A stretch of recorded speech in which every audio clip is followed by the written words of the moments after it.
Perjalanan terakhirnya adalah menuju Indonesia. Dokternya yang mengatakannya kepadanya, seorang wanita berusia 24 tahun yang hanya memiliki waktu 6 bulan lagi untuk hidup. Ada satu tempat yang sangat ingin ia kunjungi di sisa waktunya. Negara yang ia dan kekasihnya impikan bersama. Namun, ia memilih untuk melakukan perjalanan itu sendirian. Ia sendirilah yang mengucapkan selamat tinggal kepada kekasihnya dan meninggalkan orang yang paling ia cintai demi sebuah perjalanan tunggal. Apa yang menantinya di Indonesia adalah sebuah kenyataan luar biasa yang dipersembahkan oleh negara tersebut. Sebuah kisah yang menyerupai keajaiban tentang seorang wanita yang mengalami pengalaman luar biasa di negeri asing. Kisah ini dimulai sekarang. Di awal musim gugur di belahan bumi selatan, ruang konsultasi di sebuah rumah sakit universitas di pusat kota Sydney diselimuti keheningan yang dingin. Di luar jendela, sinar matahari sore yang lembut bersinar, dan di kejauhan terlihat laut biru Sydney Harbour. Namun, sangat kontras dengan pemandangan indah itu, udara di dalam ruangan terasa seberat es. Seorang dokter berseragam putih menatap hasil pemeriksaan di tangannya. Ia menghela napas panjang, lalu dengan hati-hati memilih kata-katanya sebelum berbicara. "Pia, saya sangat menyesal harus mengatakan ini, tetapi ini adalah kanker pankreas. Butuh beberapa detik bagi Pia Kusuma, 24 tahun, untuk sepenuhnya memahami makna kata-kata itu. Kanker pankreas? Selama 3 bulan terakhir, ia menderita sakit perut yang tidak dapat dijelaskan dan penurunan berat badan, hingga ia menjalani berbagai pemeriksaan, endoskopi, tes darah, ultrasound. Dan akhirnya, hasil CT scan dan MRI yang kini terpampang di hadapannya mengungkapkan segalanya." Dokter melanjutkan kata-katanya, "Tumor telah menyebar ke jaringan di sekitarnya dan sulit untuk diangkat sepenuhnya melalui operasi. Kami juga melihat penyebaran ke kelenjar getah bening." Wajah Alicia, ibu Pia yang duduk di sampingnya, perlahan memucat. Sebagai seorang perawat senior selama 25 tahun, Alicia yang berusia 50 tahun sangat memahami arti dari diagnosis ini. Kanker pankreas sering disebut sebagai raja kanker karena prognosisnya yang buruk dan tingkat kelangsungan hidup 5 tahun yang sangat rendah. Terlebih lagi, dalam kasus putrinya, penyakit ini sudah mencapai stadium lanjut. "Berapa banyak waktu yang tersisa, Dok?" Suara Pia bergetar. Ia sebenarnya tidak ingin menanyakan itu, tetapi ia perlu mengetahui kebenarannya. Dokter menarik napas dalam dan menjawab dengan hati-hati. "Setiap individu berbeda, namun bahkan dengan pengobatan agresif, kita bisa memperkirakan sekitar 6 bulan lagi. 6 bulan, setengah tahun, hanya 180 hari. Masa depan yang seharusnya datang bagi Pia terlintas cepat dalam pikirannya. Ia sudah 2 tahun bekerja di sebuah perusahaan desain di Sydney dan baru saja merasa gaya desainnya diakui hingga diberikan proyek-proyek besar. Atasannya mengatakan ia berbakat dan dianggap sebagai calon direktur seni masa depan. Ia punya rencana untuk berwisata ke Bali bersama teman-temannya bulan depan. Dan yang terpenting, impiannya untuk menikah dengan kekasihnya, Carlo Wijaya, dan membangun keluarga. Semuanya runtuh seketika. Setelah keluar dari ruang konsultasi, ibu dan anak itu duduk berpelukan di kursi panjang lorong rumah sakit.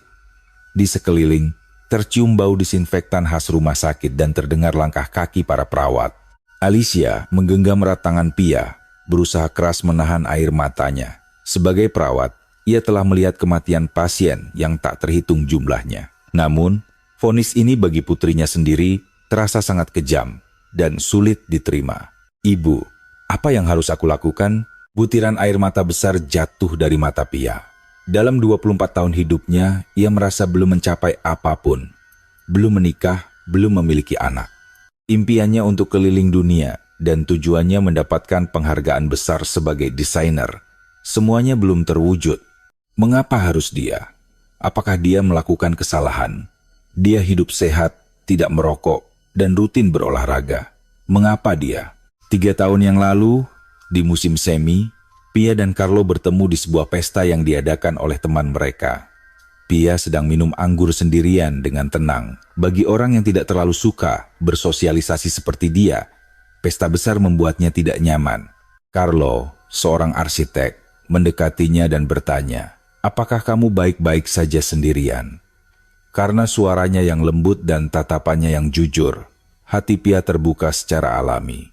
Ketika mengetahui Pia adalah seorang desainer grafis, Carlo yang mendalami arsitektur berkelanjutan mulai berbicara dengan antusias tentang hubungan antara desain dan arsitektur. Pencarian Pia akan minimalisme dan ambisi Carlo akan keindahan ramah lingkungan bertemu dengan sempurna. Sejak itu, mereka bertemu hampir setiap akhir pekan. Mereka mengunjungi Museum Seni Kontemporer Sydney untuk mendiskusikan karya, membuka buku sketsa di kafe, dan berjalan-jalan di tepi pantai sambil berbagi impian. Carlo adalah pria yang tulus, lembut, dan penuh semangat. Ia menghormati ide-ide Pia, memahami kreativitasnya, dan selalu mendukungnya. Pada Natal pertama hubungan mereka, Carlo memberi Pia sebuah buku tentang rumah-rumah tradisional dan seni di Indonesia. Ia ingat Pia pernah menyebutkan ketertarikannya pada budaya Nusantara. Setelah membaca buku itu, Pia benar-benar terpikat oleh sejarah rumah-rumah tua dan keindahan kain tenun Indonesia. Kemudian, Carlo mengungkapkan bahwa ia juga memiliki minat mendalam pada arsitektur tradisional Indonesia, terutama rumah-rumah joglo dan candi-candi kuno. Suatu hari nanti, mari kita pergi ke Indonesia. Ini menjadi impian bersama mereka. Mereka bermimpi mengunjungi kota tua Jakarta dan bangunan bersejarah di Yogyakarta, berjalan di antara hutan bambu di Jawa Tengah, dan mengagumi rumah-rumah adat yang asri. Carlo ingin mempelajari teknik arsitekturnya, sementara Pia ingin mencari inspirasi desain. Di akhir perjalanan itu, Carlo berencana melamar Pia di hadapan pemandangan megah Gunung Merapi. Pia sudah mengetahui rencana ini. Baru-baru ini, Carlo diam-diam bertanya tentang ukuran cincinnya. Suatu kali, setelah menghadiri pernikahan teman, ia berkata, "Suatu hari nanti, giliran kita." Mereka bahkan bercanda tentang rumah masa depan dan nama anak-anak mereka. Masa depan yang bahagia sudah di depan mata, namun semuanya hancur dalam sekejap. Selama 3 hari setelah diagnosis, Pia mengurung diri di kamarnya, tidak menemui siapapun, dan tidak masuk kerja. Setiap hari, Carlo menelepon. Tetapi Pia menghindari pertemuan dengannya, berbohong bahwa ia sedang tidak enak badan. Selama waktu itu, Pia terus berpikir, haruskah ia mengatakan yang sebenarnya kepada Carlo? Jika ia mengatakannya, apa yang akan Carlo lakukan? Tanpa ragu, pria itu pasti akan mencoba mendukungnya dan menghabiskan sisa 6 bulan hidupnya untuk menemaninya sampai akhir. Inilah yang paling ditakuti Pia. Carlo baru berusia 26 tahun. Ia memiliki bakat luar biasa dan masa depan yang cerah menantinya. Ia tidak boleh menghabiskan setengah tahun hanya untuk menyaksikan kematiannya. Ia tidak ingin merusak hidup Carlo karena kematiannya sendiri. Setelah 3 hari, Pia membulatkan tekad dan menelepon Carlo. Alih-alih di kafe biasa, ia memilih sebuah taman dengan pemandangan pelabuhan karena ia tidak ingin ada orang yang melihat mereka. Carlo datang dengan senyum di wajahnya. Namun saat melihat ekspresi Pia, senyumnya memudar. "Carlo, ada sesuatu yang penting yang harus aku katakan." Suara Pia bergetar. Carlo mencoba memegang tangannya, tetapi Pia menghindar. Ia menarik napas dalam, mengeraskan hatinya. "Aku menderita kanker pankreas." Katanya hanya tersisa 6 bulan lagi. Wajah Carlo kehilangan warnanya. Ia mencoba berbicara, tetapi tidak ada kata yang keluar. Ia hanya menatap Pia. Pia melanjutkan, "Jadi, mari kita putus." Setelah hening sejenak, Carlo memaksakan diri untuk berbicara. "Apa yang kamu katakan?" Suaranya gemetar. "Pia, ini bukan lelucon. Mengapa kita harus putus? Kita akan melawannya bersama. Kita akan mencari pengobatan bersama." "Carlo, berhenti." Pia memotong kata-katanya. "Aku tidak ingin menyeretmu. Hidupmu baru saja dimulai. Masa depan yang indah menantimu. Inilah saatnya bagimu untuk berkembang sebagai arsitek dan sebagai manusia. Pia, aku ingin bersamamu. Jika kamu tetap bersamaku, kamu hanya akan menghabiskan 6 bulan itu untuk mengawasi kematianku. Aku tidak menginginkan itu." Carlo berdiri dan memegang lengan Pia. "Apa yang kamu katakan? Aku mencintaimu. Entah kamu sakit atau tidak, aku ingin ada di sisimu. Itulah arti cinta, bukan? Carlo, kumohon." Air mata tumpah dari mata Pia. "Aku ingin kamu bahagia setelah aku mati." cari orang baru, menikah, punya anak. Aku tidak ingin kamu menderita seumur hidup karenaku. Bukan kamu yang memutuskan itu, seru Carlo. Hidupku adalah hidupku. Aku sendiri yang memutuskan untuk tetap bersamamu. Maafkan aku. Pia berdiri dan melepaskan tangan Carlo. Ini adalah keputusanku. Ini tidak bisa diubah. Tunggu, Pia. Mari kita bicarakan ini. Ini terlalu mendadak dan sepihak. Suara Carlo penuh permohonan, tetapi Pia terus berjalan. Jika ia menoleh, keputusannya akan runtuh. Untuk membebaskan kekasihnya dari penderitaan, ia harus menjadi orang jahat. Ini adalah ungkapan cinta terakhirnya. Pia meyakinkan dirinya sendiri. Pia! Teriakan Carlo menusuk punggungnya, tetapi Pia mulai berlari. Pandangannya kabur karena air mata dan kakinya gemetar. Tetapi ia tidak boleh berhenti. Malam itu, Carlo menelpon dan mengirim pesan berkali-kali. Tetapi Pia tidak menjawab. Ia berbaring di tempat tidur, menatap langit-langit, menangis dalam diam. Senyum hangat Carlo, suaranya yang lembut. Kenangan saat dipeluk oleh lengannya yang kuat. Semua hari saat mereka tertawa bersama, segalanya terasa menjauh. Seminggu berlalu dan telepon dari Carlo berhenti. Mungkin ia sudah mengerti kekerasan tekad Pia. Atau mungkin ia kehilangan kekuatan untuk menghubungi karena kemarahan dan kesedihan. Pia merasakan kelegaan sekaligus perasaan kehilangan yang sangat dalam. Rasanya ada lubang besar di hatinya. Kehilangan orang yang dicintai terasa lebih sakit daripada penyakitnya sendiri. Suatu hari, Pia dan ibunya berada di ruang tamu, menonton televisi dalam diam. Di layar, ada acara perjalanan tentang Indonesia yang menampilkan gereja bersejarah, kota tua, dan pemandangan hijau di Jawa Tengah. Terlihat kemegahan gereja Katedral Jakarta, ketenangan hutan bambu di sebuah taman di Yogyakarta, dan pemandangan misterius tumpukan batu di sebuah situs warisan budaya. Pia menatap layar itu. Di sanalah tempat-tempat yang seharusnya ia kunjungi bersama Carlo. "Ibu," bisik Pia pelan, "aku ingin pergi ke Indonesia." Alicia terkejut dan menatap putrinya. "Indonesia? Dengan kondisimu sekarang? Ini impianku sejak lama. Keindahan Indonesia, semangat gotong royong dan ketabahan mereka. Aku ingin melihatnya dengan mataku sendiri." Di mata Pia, sebuah cahaya kembali menyala setelah sekian lama.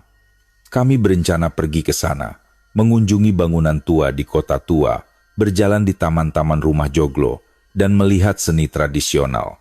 Tapi itu tidak akan terwujud lagi. Jadi, meskipun sendirian, aku ingin pergi." Alicia menggenggam tangan putrinya. "Pia, tapi dengan kondisi tubuhmu, bagaimana jika keadaanmu memburuk di sana?" "Ibu, kumohon." Pia menatap langsung ke mata ibunya. "Aku tidak punya banyak waktu lagi.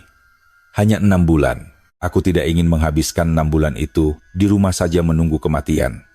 Aku tidak ingin menyesal. Aku ingin melihat hal-hal yang benar-benar ingin aku lihat di akhir hayatku. Aku ingin pergi ke tempat yang benar-benar ingin aku datangi." Sang ibu menatap kesungguhan di mata anaknya.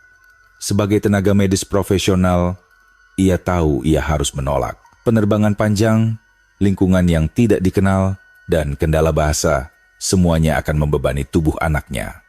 Namun, sebagai seorang ibu, keinginannya untuk memenuhi permintaan terakhir anaknya menang. "Baiklah," jawabnya. "Ibu akan menemanimu. Ibu akan selalu ada di sisimu." Senyum kembali merekah di wajah Pia setelah sekian lama. Harapan kecil namun pasti. Daripada hanya menunggu kematian, ia akan mengejar impiannya di saat terakhir. Itulah satu-satunya penyelamatan dan alasan baginya untuk bertahan hidup. Ketika pesawat mendarat di Bandara Internasional Soekarno-Hatta setelah penerbangan panjang, tubuh Pia sangat lelah. Ia tidak bisa tidur di pesawat dan posisi duduk yang terus-menerus memberikan rasa sakit di perutnya. Namun, saat ia melangkah keluar dari pesawat dan menghirup udara Indonesia, sebuah perasaan aneh menyelimuti Pia. Inilah negara yang sudah lama ia impikan, tempat yang seharusnya ia kunjungi bersama Carlo. Setelah pemeriksaan imigrasi dan keluar ke lobi kedatangan, Indonesia yang ia harapkan ada di sana. Ruang yang bersih dan terorganisir. Orang-orang bergerak dengan tenang. Kemanapun ia memandang, semuanya tampak tertata. Suasananya jelas berbeda dengan bandara di Australia. Tanda-tanda tertulis dalam bahasa Indonesia dan Inggris sehingga ia tidak bingung. "Ayo, kita pergi ke hotel," kata Alicia lembut. Sambil menarik koper berat, ibu dan anak itu berjalan menuju bus ber-AC menuju pusat kota. Di dalam bus, suasana sangat tenang. Penumpang sibuk dengan ponsel mereka, tidur, atau menatap keluar jendela. Tidak ada orang yang berbicara keras atau berteriak. Ketenangan ini terasa baru bagi Pia. Di luar jendela, terbentang pemandangan pedesaan Indonesia yang hijau, sawah-sawah yang subur, dan rumah-rumah penduduk di kejauhan. Pohon kelapa berdiri tegak, semuanya seindah lukisan. Pia menempelkan tubuhnya ke jendela untuk merekam warna itu dalam ingatannya. Ia ingin menunjukkan pemandangan ini kepada Carlo. Setibanya di terminal dan menuju daerah pusat sejarah melalui moda transportasi modern, ia melihat kemegahan bangunan kolonial dan para turis yang berjalan di bawahnya. Pia terpaku.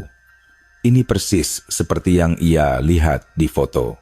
Keesokan paginya, Pia bangun pagi-pagi dan mengunjungi Katedral Jakarta sendirian. Di misa pagi, baru ada beberapa umat yang hadir. Menuju altar utama, ada tempat di mana orang-orang menyalakan lilin dan berdoa kepada Tuhan. Pia mengikuti jejak mereka. Bau dupa terasa hangat dan memberikan aroma yang menenangkan. Di depan altar, ia menangkupkan kedua tangannya. Apa yang harus ia doakan? Menyembuhkan penyakitnya? Itu sudah tidak mungkin. Jika demikian, akhir yang damai atau selesainya perjalanan ini dengan aman. Pada akhirnya, Pia hanya mengungkapkan rasa terima kasihnya atas kesempatan untuk sampai di sini, atas impian yang terwujud untuk mengunjungi Indonesia. Dari sana, ia menuju kawasan Gedung Pencakar Langit Jakarta. Dari dek observasi, kota Jakarta ternyata jauh lebih besar dari yang ia bayangkan. Gedung-gedung menjulang hingga ke ufuk dengan taman-taman hijau dan tempat ibadah yang tersebar di tengahnya. "Carlo, lihatlah," bisik Pia dalam hatinya. Mungkin Carlo sedang mencoba melupakannya dan itu tidak apa-apa baginya. Namun, keinginan untuk berbagi pemandangan ini tidak pernah hilang. Saat ia mengunjungi sebuah bangunan bersejarah di kota tua, Pia terpesona oleh keindahan tamannya. Penataan batu yang rapi, pohon mangga, dan kamboja yang dirawat dengan baik, serta air yang mengalir tenang, semuanya berada dalam harmoni sempurna. Inikah semangat ketabahan dan keramahan yang pernah ia baca? Keindahan dalam ketidaksempurnaan, nilai dari perubahan yang berkelanjutan. Pia membandingkannya dengan hidupnya sendiri. Mungkin karena usianya yang baru 24 tahun, hidupnya terasa tidak sempurna. Namun, meski begitu, hidup ini tetap indah. Di sore hari, saat berjalan-jalan di taman kota, hujan mulai turun. Pia dan Alicia merasa cemas karena tidak membawa payung. Sampai tiba-tiba seorang wanita parubaya Indonesia di dekat mereka menawarkan payungnya. "Pakai saja ini, Nak. Saya sudah mau masuk ke dalam gedung." Wanita itu tersenyum tenang dan segera menghilang menuju museum. Pia terkejut. Memberikan payung kepada orang asing yang baru ditemui, terlebih lagi, ia pergi sebelum sempat mendengarkan ucapan terima kasih yang lengkap. "Orang Indonesia benar-benar sangat baik," kata Alicia dengan kagum. Suatu hari, saat mereka mengunjungi pasar tradisional yang bersih, Pia melihat pedagang ikan. Pedagang itu tersenyum dan menawarkan potongan kecil masakan ikan segar untuk dicicipi. Pia terkejut dengan kelezatannya. Pedagang itu tersenyum sangat bahagia saat melihat ekspresi Pia. Meskipun tidak sepenuhnya memahami bahasa masing-masing, hati mereka saling terhubung. Kehangatan semacam inilah yang dirasakan Pia di setiap sudut Indonesia. Malam itu, saat kembali ke hotel menggunakan kereta, Pia duduk dengan rasa lelah yang luar biasa. Di stasiun berikutnya, seorang wanita tua dengan tas besar naik. Saat Pia hendak berdiri untuk memberikan kursi, seorang pemuda Indonesia yang duduk di sampingnya sudah lebih dulu berdiri dengan cepat dan menawarkan kursinya kepada wanita tua itu. Wanita itu membungkuk dalam tanda terima kasih, dan pemuda itu membalas dengan anggukan kecil lalu pindah ke dekat pintu. Semua gerakan itu terasa sangat alami dan tidak ada yang menganggapnya sebagai sesuatu yang luar biasa. Ada kebaikan di negara ini yang tidak membutuhkan kata-kata. Kebaikan yang tidak berlebihan, melainkan alami dan lembut. Itulah budaya masyarakat Indonesia. Di kamar hotel malam itu, Pia dan Alicia menatap pemandangan malam Jakarta dari jendela. Jutaan lampu berkilauan dan kota ini seolah tidak pernah tidur. Alicia duduk di samping putrinya dan memegang tangannya perlahan. Pia, bagaimana harimu? Sangat indah, Ibu. Lebih dari yang aku harapkan. Pia menatap ibunya. Syukurlah kita datang ke sini. Aku tidak menyesal. Apakah perasaanmu baik-baik saja? Kamu tidak terlalu lelah? Di mata Alicia, ada jejak kekhawatiran. Sebagai perawat dan ibu, ia terus mengamati kondisi putrinya. Aku baik-baik saja. Sedikit lelah, tapi lebih dari itu, hatiku merasa penuh. Sebenarnya, Pia merasakan sakit yang hebat di perutnya. Nafsu makannya perlahan menghilang. Namun, jika ia mengatakannya kepada ibunya, perjalanan mereka mungkin akan terhenti. Pia menahan rasa sakitnya. Ibu, terima kasih sudah menemaniku. Tentu saja, kamu adalah putri kesayangan ibu. Alicia memeluk putrinya. Sampai kapan pelukan ini akan bertahan? Itulah yang dipikirkan sang ibu sambil menahan air matanya. Kemana kamu ingin pergi besok? Ibu, aku ingin pergi ke Yogyakarta, melihat keindahan sejati Indonesia. Baiklah, kita akan ambil tiket kereta eksekutif besok. Malam itu, Pia berbaring di tempat tidur tetapi tidak bisa tidur. Perutnya semakin sakit. Namun lebih dari itu, sakit di hatinya yang membuatnya menderita. Kenangan tentang Carlo. Apa yang sedang dia lakukan sekarang? Apakah dia marah padanya? Atau sudah mulai menjalani hidup baru? Ia mengambil ponselnya di samping bantal dan melihat kontak Carlo. Ia ingin mengirim pesan. Hai Carlo, aku di Indonesia. Seandainya kita bisa di sini bersama, namun ia tidak bisa menekan tombol kirim. Ia sendiri yang mengucapkan selamat tinggal. Menghubunginya sekarang hanya akan memberikan luka baru bagi Carlo. Pia meletakkan ponselnya dan menatap langit-langit. Hari-hari di Indonesia memang indah dan menghangatkan hatinya. Namun, kenyataan bahwa tidak ada Carlo tetap sulit diterima. Luka ini lebih dalam dan lebih tajam daripada rasa sakit fisiknya. Keesokan harinya, saat Pia melihat dirinya di cermin, ia menyadari kulitnya yang pucat. Berat badannya pasti sudah berkurang. Ia hampir tidak bisa makan dan sangat sulit bahkan untuk minum. Sakit perutnya entah bagaimana masih bisa ditahan dengan pereda nyeri, tetapi rasanya semakin memburuk setiap hari. Aku masih kuat. Sampai Yogyakarta, aku pasti bisa. Pia meyakinkan dirinya sendiri. Ia tidak boleh jatuh sebelum melihat Yogyakarta yang ia impikan.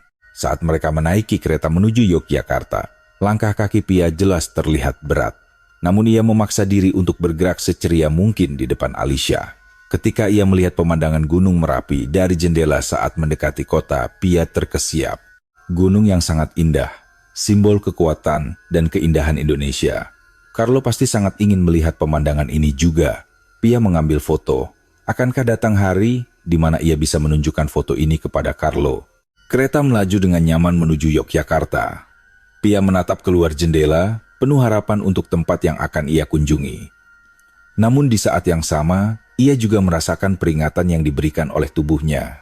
Mungkin waktunya lebih sedikit daripada yang ia kira. Begitu Pia turun di stasiun Yogyakarta, ia merasakan udara yang berbeda dari Jakarta. Stasiunnya bergaya klasik namun terawat. Langkah kaki, orang-orang terasa lebih santai daripada di Jakarta. Saat menuju penginapan di area bersejarah, Pia terpesona oleh deretan rumah tradisional joglo dan di kejauhan terlihat pegunungan. Sejarah ratusan tahun hidup di tempat ini. Jalanan menuju pusat budaya penuh dengan toko kerajinan dan tempat makan. Sambil berjalan perlahan, Pia mengamati detail struktur bangunan. Struktur kayu yang indah, lengkungan atap nipa, desain jendela yang halus, semua elemen arsitektur Indonesia yang dipelajari Carlo. Ia ingin sekali berjalan di sini bersamanya. Carlo pasti akan bercerita dengan antusias tentang setiap struktur itu. Saat ia berdiri di depan sebuah pelataran yang menghadap pemandangan alam, Pia terkesiap. Dari sana, terlihat seluruh bentang alam pegunungan yang dikelilingi perbukitan hijau, tampak tenang seolah waktu berhenti berputar. Teknologi konstruksi kayu tradisional yang dikatakan dibangun tanpa paku memberikan kekaguman mendalam bagi Pia. Carlo, lihatlah, inilah arsitektur yang ingin kamu lihat, bisik Pia dalam hati. Mungkin Carlo tidak lagi memikirkannya, Tetapi keinginan untuk berbagi keindahan ini tidak pernah hilang. Di dekat sebuah mata air kecil di resort terdekat, para turis mengambil air menggunakan gayung tradisional. Ada 3 pancuran air, dan konon masing-masing memiliki berkah berbeda. Pia memilih air yang melambangkan berkah kesehatan. Mungkin tidak ada gunanya lagi berdoa untuk kesehatan sekarang, namun ia tetap tidak bisa menahan diri untuk berdoa. Setelah itu, ia mengunjungi situs warisan budaya yang memiliki altar emas. Keindahan yang ia lihat di foto jauh lebih indah saat dilihat langsung. Altar yang berkilauan di bawah sinar matahari dan taman yang tenang di sekelilingnya menciptakan harmoni sempurna. Pia berdiri cukup lama di tempat itu.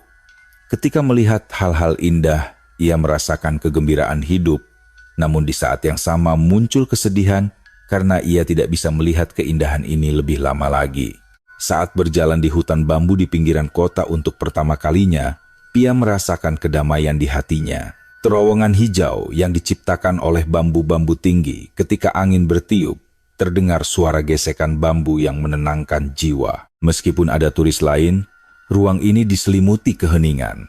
"Ibu, mungkin aku bisa mati saja di sini," kata Pia kepada ibunya. Alicia terkejut, tetapi ekspresi Pia tampak sangat tenang. "Tidakkah menurutmu menyenangkan jika aku mengakhiri hidupku di tempat seindah ini?" Ibunya menggenggam tangannya, tidak mampu berkata apa-apa. Malam itu, mereka menginap di sebuah hotel warisan budaya di kota Gede yang memiliki sejarah lebih dari 100 tahun dan mempertahankan arsitektur tradisional. Di pintu masuk, mereka melepas sepatu dan disambut pemiliknya. Lantai kayu yang mengkilap terasa nyaman di kaki mereka.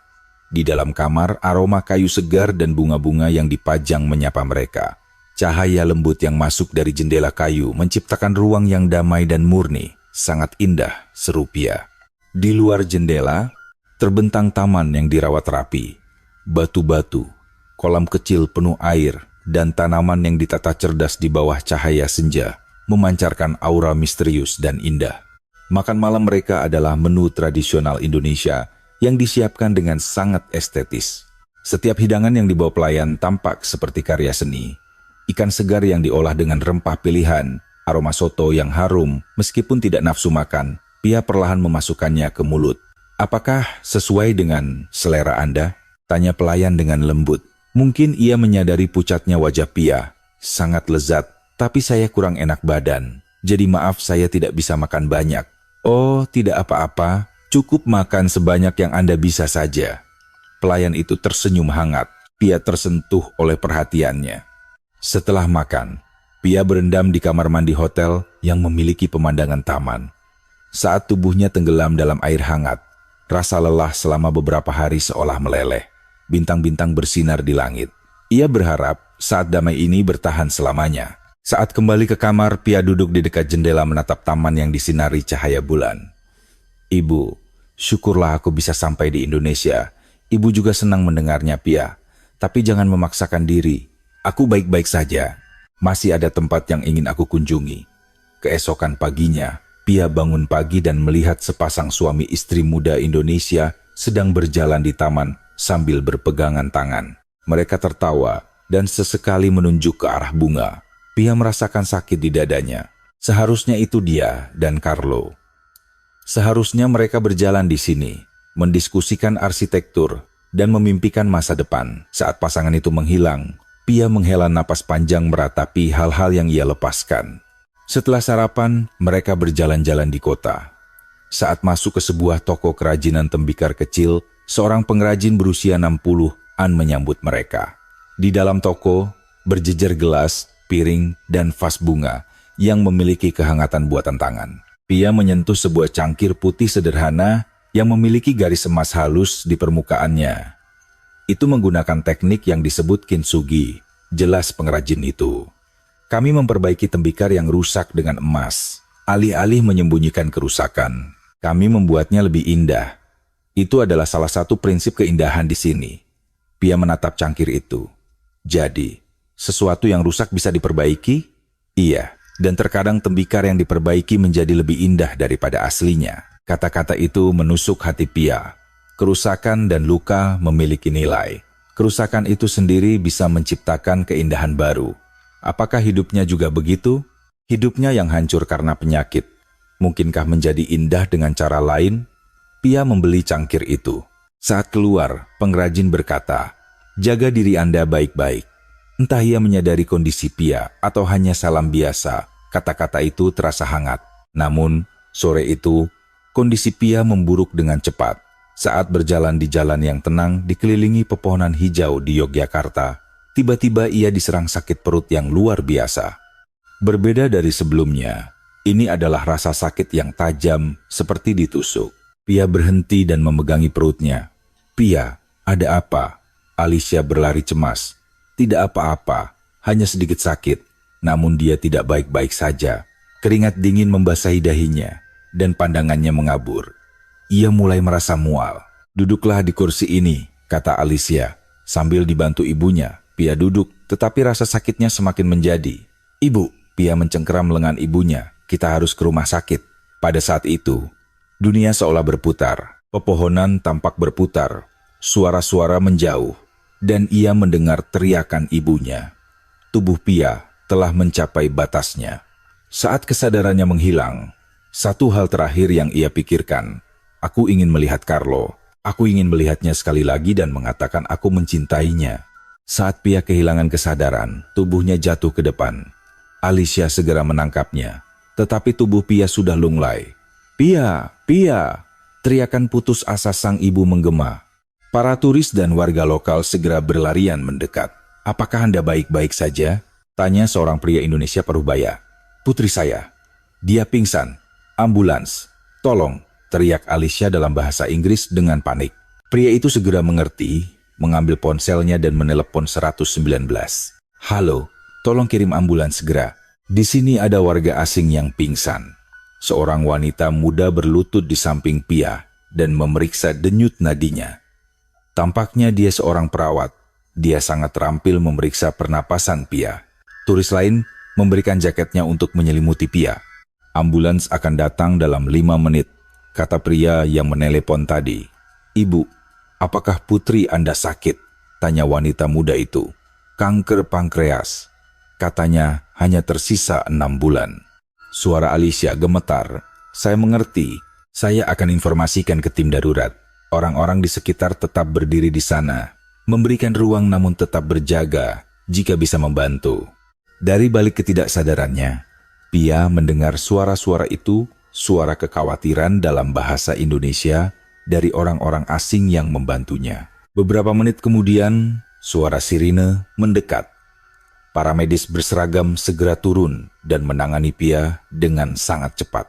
Pemeriksaan tekanan darah, pemasangan monitor EKG, masker oksigen semuanya dilakukan dengan cekatan. "Apakah ada riwayat medis?" tanya para medis dalam bahasa Inggris.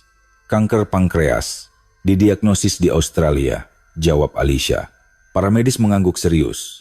"Kami akan segera membawanya ke rumah sakit." Pia dimasukkan ke ambulans, dan Alicia ikut serta. Orang-orang di sekitar melambai. Bahkan ada seorang nenek yang terlihat berdoa sambil menangkupkan tangan. Di dalam ambulans, petugas terus memantau vitalitas Pia. "Kami akan membawanya ke rumah sakit umum di pusat kota Yogyakarta. Di sana ada spesialis gastroenterologi," jelas petugas. Alicia menangis penuh haru atas sistem darurat yang sangat sigap. Di dalam sasakian, Pia sedikit sadar. Ia melihat wajah para medis yang tenang. "Anda akan baik-baik saja. Kita hampir sampai di rumah sakit." Terdengar suara lembut. Pia tidak bisa bicara, tapi ia merasa aman karena ditolong.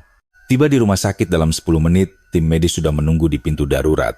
Pia langsung dibawa ke ruang tindakan. Laporan para medis kepada dokter sangat rinci.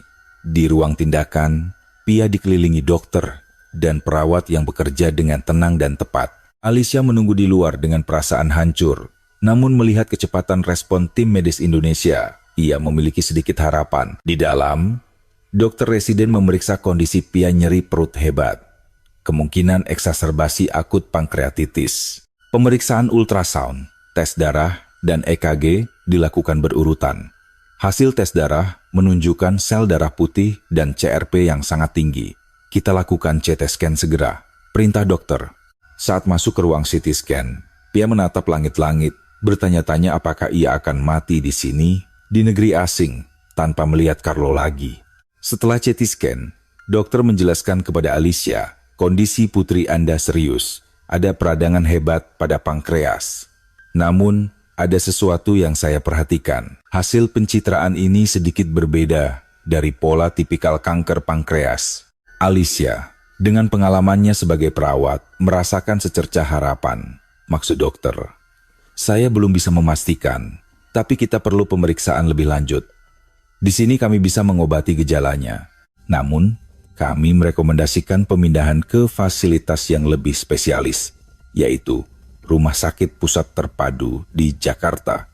Di sana, ada ahli penyakit pankreas terbaik dan peralatan terbaru. Alicia segera mengangguk. Tolong selamatkan putri saya. Dokter tersenyum hangat. Kami akan lakukan yang terbaik. Setelah kondisi Pia stabil di ICU dengan cairan infus, pereda nyeri, dan antibiotik, Pia dibawa ke Jakarta menggunakan kendaraan transportasi medis darurat. Semua data medis telah dibagikan secara digital ke tim dokter di Jakarta sebelum mereka tiba.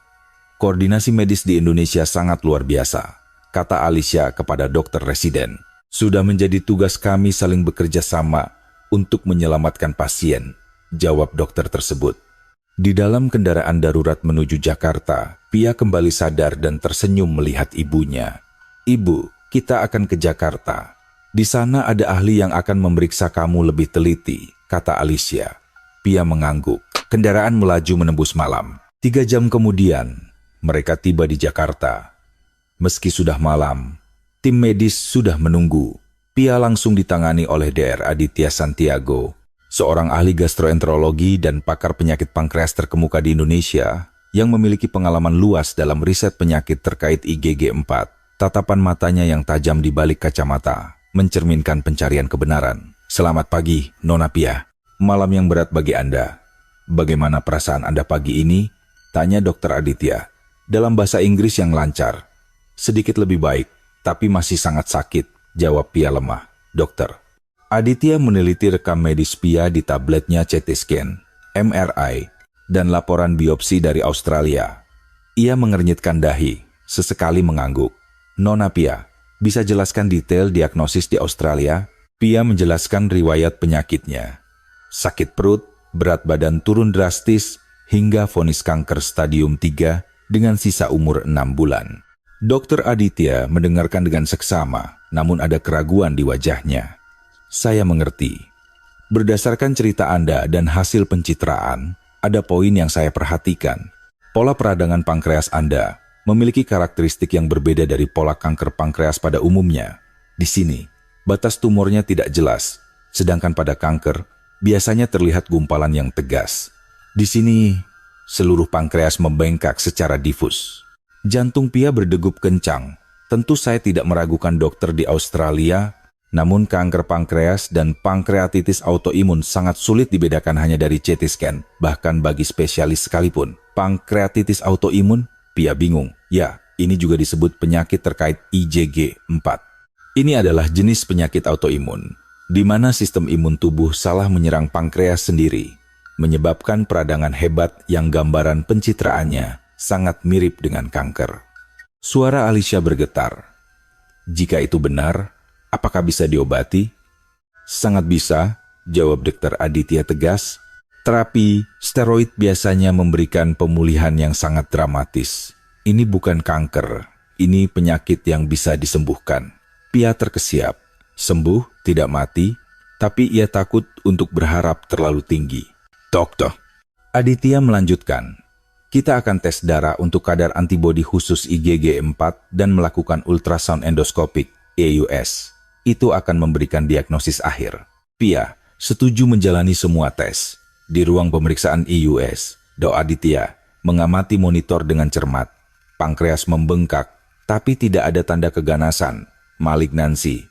Bentuknya irregular, tapi tidak ada massa tumor yang jelas. Tidak ada penyebaran ke pembuluh darah. Ini pola khas pankreatitis autoimun. Saat Pia bangun di ruang pemulihan, Dr. Aditya menyambutnya. Hasil pencitraan sangat menunjukkan pankreatitis autoimun. Hasil tes darah akan keluar besok sore. Malam itu, Pia tidak bisa tidur. Besok ia akan tahu nasibnya.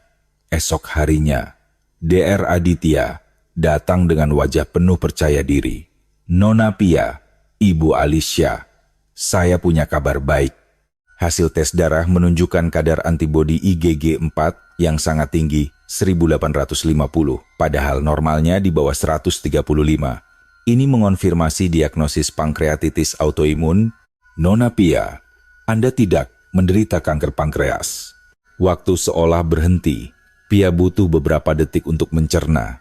Bukan kanker, tidak akan mati. Benarkah, Dok? Sungguh, air mata tumpah membanjiri wajahnya. Benar sekali, Dokter. Aditya tersenyum. Kenapa mereka tidak tahu di Australia? Tanya Pia bingung. Kita tidak bisa menyalahkan mereka.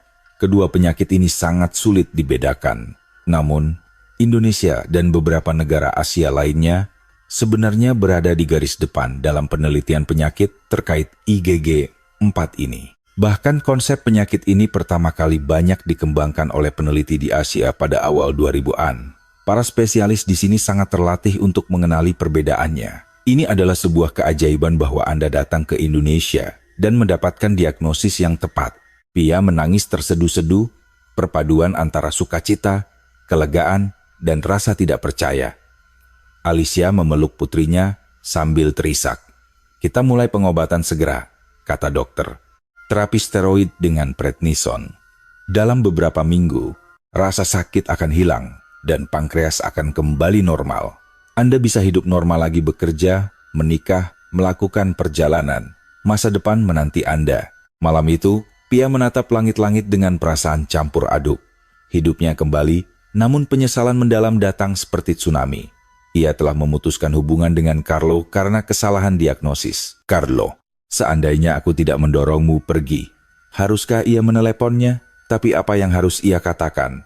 Oh, ternyata aku tidak jadi mati, ayo balikan. Itu terdengar sangat egois, mungkin Carlo sudah membencinya. Keesokan harinya, Alicia masuk ke kamar dan melihat mata Pia yang bengkak. Pia menceritakan penyesalannya. Alicia tersenyum lembut. Pia, sebenarnya ibu sudah menghubungi Carlo. Apa? Ibu? Saat kamu pingsan kemarin, ibu rasa dia berhak tahu. Tapi ibu belum tahu apakah dia akan merespon. Kata-kata itu memberikan harapan baru bagi Pia. Di luar jendela, langit Jakarta yang biru seolah menyambut kehidupan barunya. Pada hari ketiga terapi steroid, Pia merasakan perubahan luar biasa. Rasa sakit yang menyiksanya lenyap. Nafsu makannya kembali. Kepala perawat Elena Flores, seorang perawat veteran berusia 45 tahun, masuk untuk pemeriksaan pagi. Selamat pagi, Nona Pia. Wajah Anda jauh lebih cerah hari ini. Senyum perawat Elena begitu hangat dan tulus. Iya, saya merasa sangat ringan, Sus. Terima kasih, jawab Pia, penuh emosi. Perawat Elena memeriksa vitalitas Pia dengan teliti. Jika ada kesulitan selama di sini, jangan ragu bicara. Kami senang melihat Anda pulih. Pia kembali meneteskan air mata haru atas keramahan staf rumah sakit yang memperlakukannya seperti keluarga. Di kamar itu, ada Yumi, seorang mahasiswi Indonesia berusia 22 tahun yang sedang dirawat karena leukemia. Yumi yang ceria dan fasih berbahasa Inggris menjadi teman baik Pia. Nona Pia, hebat sekali Anda bisa sembuh. Saya juga akan berjuang, kata Yumi menyemangati. Tim medis yang dipimpin Dr. Aditya mengunjungi Pia setiap pagi. Dokter, perawat, apoteker, hingga ahli gizi. Semuanya bekerja sebagai tim yang solid.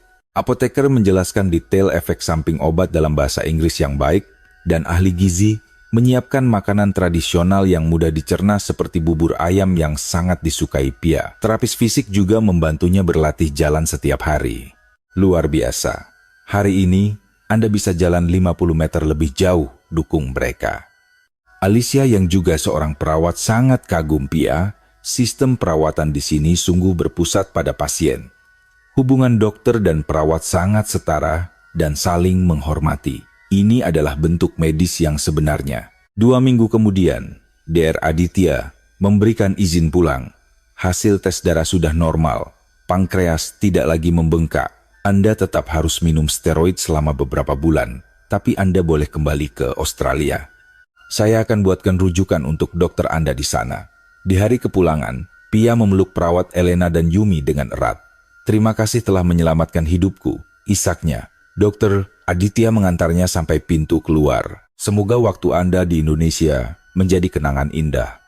Saat melangkah keluar rumah sakit, Pia melihat sesosok pria berdiri di depannya. Posturnya sangat akrab. "Carlo," suara Pia bergetar.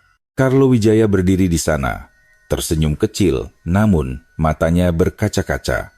"Kenapa kamu di sini?" "Ibumu meneleponku saat aku tahu kamu pingsan.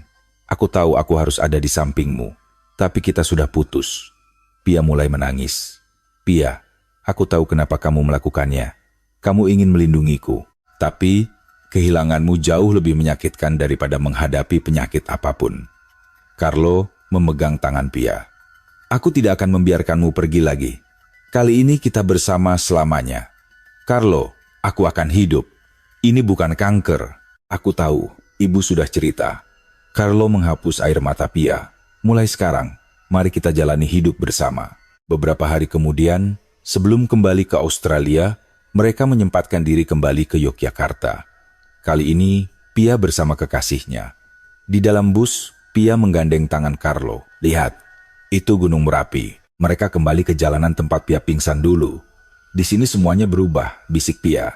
Mereka juga mengunjungi toko tembikar yang dulu. Sang pengrajin senang melihat Pia sudah sehat.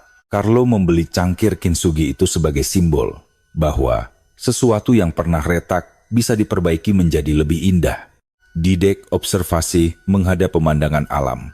Saat matahari terbenam mengubah langit menjadi oranye keemasan, Carlo memegang tangan Pia. "Pia, maukah kamu menikah denganku?" Kali ini Pia menjawab dengan senyuman lebar. "Ya, aku mau." Orang-orang di sekitar bertepuk tangan meriah. 3 bulan kemudian, pernikahan mereka dilangsungkan di tepi pantai Sydney. Upacara sederhana yang hangat. Pia yang mengenakan gaun pengantin putih berdiri di samping Carlo. "Terima kasih kepada kalian semua," kata Pia dengan suara bergetar bahagia di depan para tamu. "Beberapa bulan lalu, aku pikir hidupku akan berakhir. Namun, negara Indonesia telah menyelamatkan hidupku. Teknologi medisnya dan kebaikan orang-orangnya memberikan aku kehidupan baru dan masa depan bersama pria yang kucintai. Indonesia bukan sekadar tempat wisata bagiku. Itu adalah tempat di mana aku dilahirkan kembali." Para tamu memberikan tepuk tangan meriah. Setelah resepsi, mereka berjalan bertelanjang kaki di pasir pantai. "Kemana kamu ingin bulan madu?" tanya Carlo. Tanpa ragu, Pia menjawab, "Indonesia." 1 tahun kemudian, di musim semi, Pia dan Carlo kembali ke Indonesia untuk bulan madu kedua mereka. Di Jakarta, di tengah bunga bugenvil yang bermekaran, mereka berjalan bergandengan tangan di sebuah taman yang tenang. "Disinilah semuanya dimulai," kata Pia. "Ya, di sini awal baru kita," jawab Carlo. Kelopak bunga jatuh seolah memberkati mereka. Pia menengadah ke langit biru yang cerah. Perjalanan terakhirnya menuju Indonesia ternyata bukan sebuah akhir, melainkan awal dari kehidupan yang baru. Sebuah kisah tentang bagaimana Indonesia memberikan seorang wanita kehidupan, cinta, dan harapan. Cahaya itu akan terus bersinar di hati mereka selamanya